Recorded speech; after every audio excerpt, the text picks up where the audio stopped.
So in this class we will be discussing about the role of bile in digesting fat. Bile is secreted by the liver, the largest gland in your body, and this bile is stored in the gallbladder, which is both functionally and physically associated with liver. They are actually kept in very close proximities and they even share a common duct. Both liver and gallbladder, they even share a common duct. Okay, so whenever bile is being secreted by the liver, that bile will be stored in the gallbladder and gallbladder will concentrate bile. It will concentrate bile by removing water from it. So the function of gallbladder is number 1, storage of bile. Number 2, it concentrates bile by removing water so that concentrated bile will be more potent, means very stronger. Okay, more potent in its action. It will be very strong, like a concentrated acid versus dilute acid. You know, concentrated acids we have studied in acid, bases and salts. In that chapter we know what exactly is a concentrated acid. So like a concentrated acid, bile will be concentrated so that it becomes more potent or stronger in action. Okay, fine. So gallbladder stores bile and it concentrates bile, and I told you both liver and gallbladder even share a common duct which opens into the duodenum. That is something which we have discussed in the previous video. And bile, when it is released into the duodenum, okay, when bile is released into the duodenum, I will use another color. Okay, yeah. So when bile is released into the duodenum, bile has got what are called bile salts.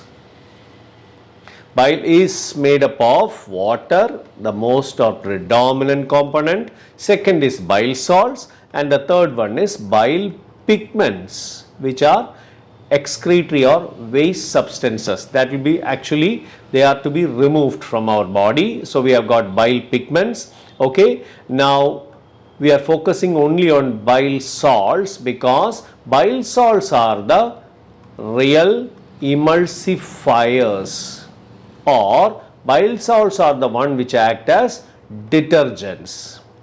When I told you detergent, you would have recalled that we have studied extensively about soaps and detergents in chapter 4, carbon and its compounds, in the chemistry video classes. Okay, if you haven't watched those classes yet, please go and check it out on my channel.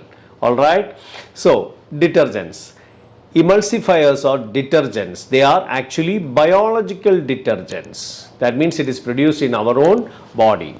This bile salts or bile, generally bile, what does it do? This bile has got, or the bile salts are very characteristic in their mode of action. How? It's very simple.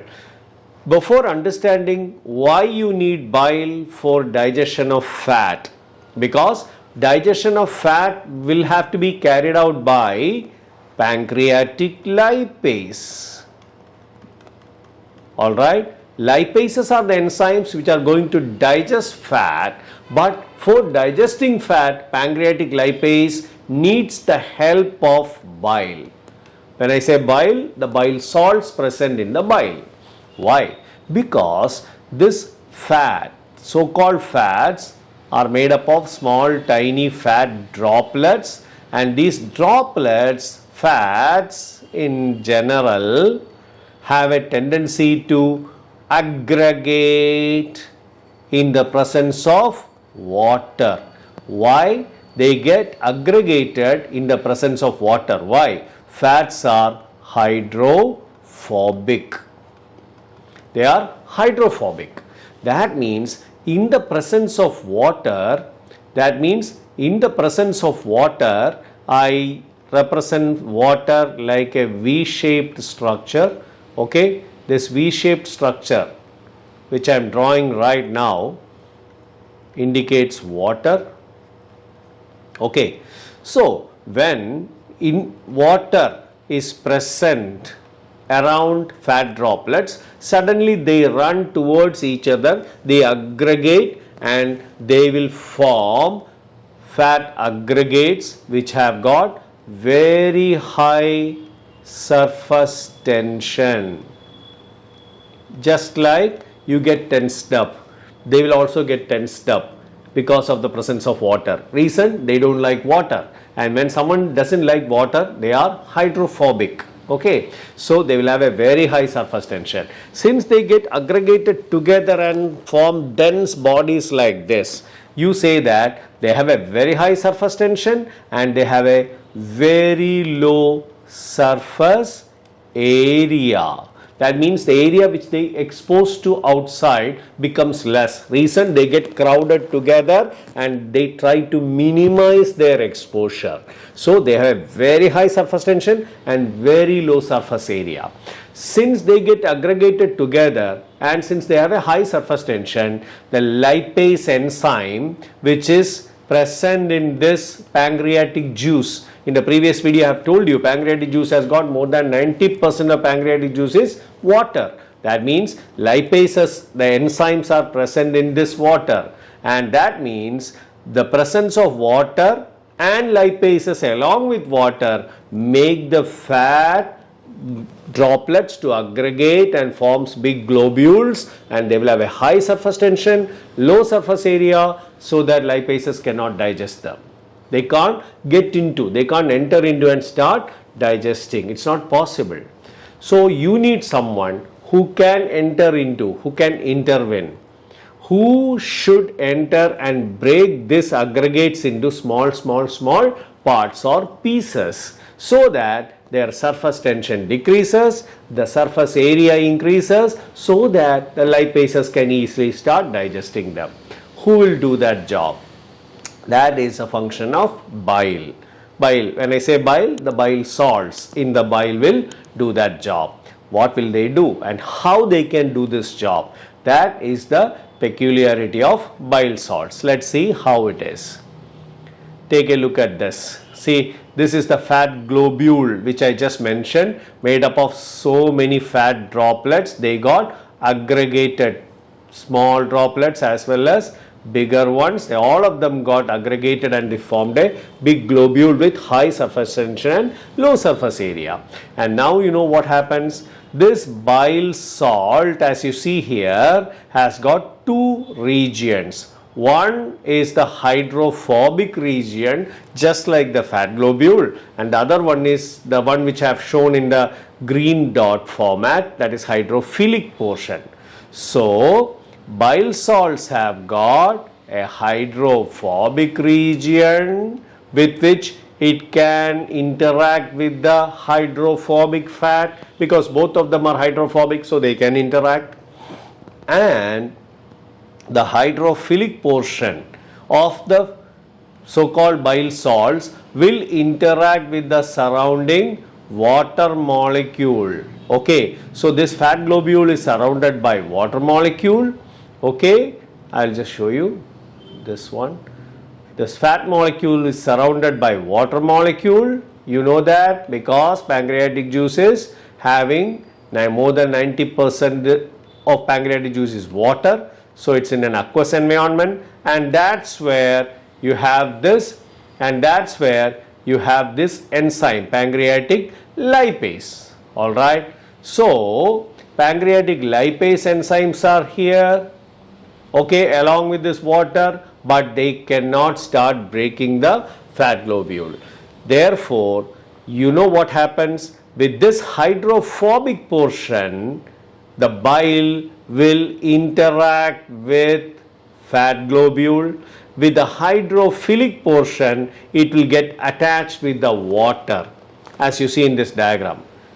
Okay, can you see this? So this is the fat globule which we are describing, that is hydrophobic and has got high surface tension, low surface area, and it is surrounded by bile salts to be precise, with hydrophobic portion of the bile salt is now talking to or interacting with fat globule, and hydrophilic portion is interacting with the surrounding water molecules.